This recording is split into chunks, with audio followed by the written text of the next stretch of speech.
Hello everyone, welcome to my channel government jobs India. आज मैं आप लोगों के लिए लेकर आई हूँ एक काफी अच्छी नई अपडेट जो कि रहने वाली है एनसीईआरटी की तरफ से। और यहाँ पर आपकी नॉन टीचिंग स्टाफ के लिए रहने वाली है अपॉर्चुनिटी, जैसे कि कंसल्टेंट, ठीक है, जूनियर पोस्ट रहने वाली है, सीनियर रिसर्च एसोसिएट की पोस्ट रहने वाली है। तो ये सारी अपडेट्स काफी अच्छी है। यहाँ पर आपका इंटरव्यू के बेसिस पे सिलेक्शन रहेगा, कोई भी एग्जाम नहीं होगा। यहाँ पे आप एज अ फ्रेशर भी अप्लाई कर सकते हो और अगर आपके पास एक्सपीरियंस है तो भी आप अप्लाई कर सकते हो। सैलरी भी यहाँ पे कंसल्टेंट की पोस्ट के लिए जो है 80,000 तक आपको मिलेगी, और जूनियर के लिए यहाँ पर आपको जो सैलरी मिलेगी वो अराउंड 30,000 तक मिलेगी, और सीनियर के लिए भी यहाँ पे आपको जो सैलरी मिलेगी वो 40 आपको 30 to 40 अराउंड आपको यहाँ पे सैलरी मिलेगी। तो जो सैलरीज हैं वो काफी अच्छी रहने वाली है, और मैं उम्मीद करूंगी कि ज्यादा से ज्यादा बच्चे यहाँ पे अप्लाई करेंगे। ये अपडेट थोड़ी सी लेट मैंने चेक करी और मैं थोड़ी सी लेट लेकर आई हूँ। तो आप उस हिसाब से जितना जल्दी वीडियो देख के आप इंटरव्यू के लिए प्रिपेयर करके वहां पे जाके इंटरव्यू दे देना, ठीक है।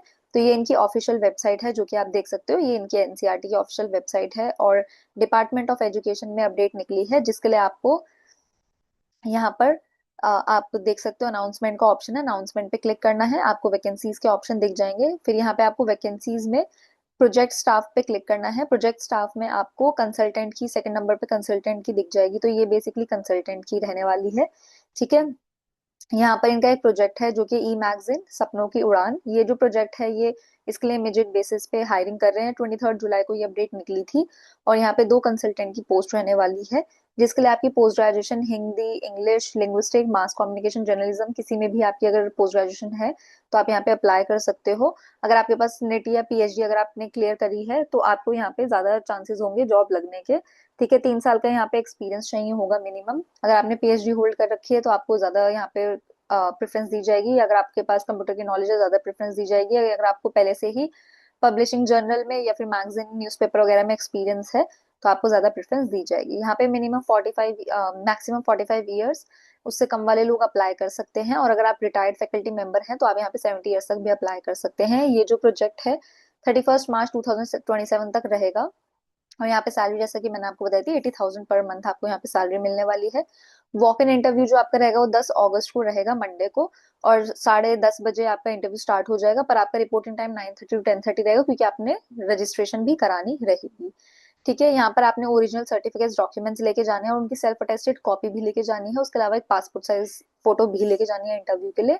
उसके अलावा यहाँ पर आपको वॉक इन इंटरव्यू के लिए टाइम पे पहुंच जाना है, और यहाँ पर आपका जो कॉन्ट्रैक्टर होगा वो टेम्पररी रहेगा। उसके अलावा आपको एनओसी चाहिए होगा अगर आप ऑलरेडी कहीं काम कर रहे थे। ट्रैवलिंग अलाउंस वगैरह आपको कुछ भी नहीं मिलेगा इंटरव्यू के लिए, और कैंडिडेट्स जो होंगे उनको ज्वाइन करना है इमीडिएट बेसिस पे अगर वो सेलेक्ट हो जाते हैं, ठीक है। उसके अलावा आपने एमफिल या पीएचडी पे जो भी टाइम लगाया उसको आप टीचिंग या फिर एक्सपीरियंस में नहीं काउंट कर सकते, ठीक है।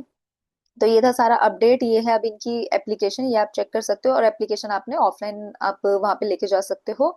मतलब लेके जानी है और डॉक्यूमेंट्स वगैरह भी लेके जाने हैं। उसके अलावा कोई भी आपकी एप्लीकेशन चार्जेस यहाँ पे नहीं रहेगी, ठीक है। अब मैं आपको दिखा देती हूँ नेक्स्ट अपॉर्चुनिटी जो कि रहने वाली है जेपीएफ और एसआरए की। तो basically SRA is senior research associate and JPF is junior project fellow. तो ये जो दोनों अपॉर्चुनिटीज है ये भी कॉन्ट्रैक्ट बेसिस है, वही 31 मार्च 2027 तक रहने वाली है। दोनों सेम प्रोजेक्ट है काइंड ऑफ, ठीक है। और यहाँ पर जो आपकी पोस्ट रहने वाली है वो है डेवलपमेंट ऑफ लेबोरेटरी, जिसमें 2 एसआरए की पोस्ट है, वन फिजिक्स की, वन बायोलॉजी की, ठीक है। जिसके लिए आपकी यहाँ पे पोस्ट ग्रेजुएशन होनी चाहिए 55% मार्क्स के साथ, फिजिक्स, केमिस्ट्री, बायोलॉजी किसी में भी। फिर है आपकी दूसरी, जिसमें एक वैकेंसी अवेलेबल है, इसके लिए भी सेम क्वालिफिकेशन है। इसका इंटरव्यू जो होगा 4 अगस्त को होएगा, ठीक है। फिर आपका डिफरेंट डिफरेंट ऐसी ही पोस्ट रहने वाली है, जिसकी इंटरव्यू की टाइमिंग भी यहाँ पे मेंशन किया, 5 अगस्त, 6 अगस्त, ठीक है। यहाँ पे सिर्फ फर्स्ट वाला है जिसका इंटरव्यू 3 तारीख को 3 अगस्त को रहेगा, जो कि निकल चुका होगा, ठीक है। तो इसलिए बाकी सबके इंटरव्यू अभी आपके पास टाइम है तो आप उसके लिए अप्लाई कर सकते हो। उसके अलावा यहाँ पर और भी है तो आप ये चेक कर सकते हो। जेपीएफ जो है इसके लिए आपके पास जो है प्रोपोज ग्रेजुएशन होनी चाहिए, बोटैनी, जूलॉजी, लाइफ साइंस किसी में भी। और एक पोस्ट इसके लिए रहने वाली है जिसका आपका इंटरव्यू 7 अगस्त को होगा, जिसके लिए आप बीइंग अ फ्रेशर भी अप्लाई कर सकते हो, क्योंकि एसआरए के लिए आपको 2 साल का एक्सपीरियंस चाहिए रिसर्च, टीचिंग, कंटेंट डेवलपमेंट में, ऐसे रिलेटेड फील्ड में। या अगर आप पीएचडी नेट होल्डर है तो आपको ज्यादा प्रेफरेंस मिलेगी। लेकिन जेपीएफ के लिए अगर आपके पास computer proficiency in MS Office, data processing या प्रिपरेशन रिपोर्ट्स में अगर आपके पास नॉलेज है तो आपको ज्यादा प्रेफरेंस मिलेगी। ये डिजायरेबल है, जरूरी नहीं है कि होना ही चाहिए, पर होगा तो बहुत अच्छी बात है। ठीक है, एज लिमिट क्या है, 45 ईयर्स तक है सीनियर रिसर्च एसोसिएट के लिए, 40 ईयर्स तक है जूनियर प्रोजेक्ट के लिए।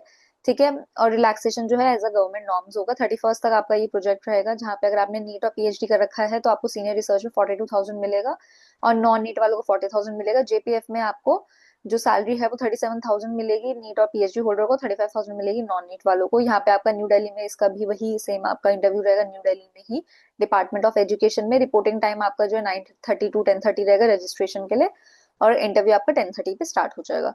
सारी स्पेसिफिकेशन वही वाली है, original documents with self attested photo copies लेके जानी, फोटो लेके जानी, एनओसी आपको चाहिएगी, कोई टीए वगैरह आपको नहीं मिलेगा, और आपको कोई भी पेमेंट किसी भी तरीके की नहीं मिलेगी, और इंटरव्यू के बाद आपको ज्वाइनिंग जो इमीडिएट बेसिस पे करनी होगी।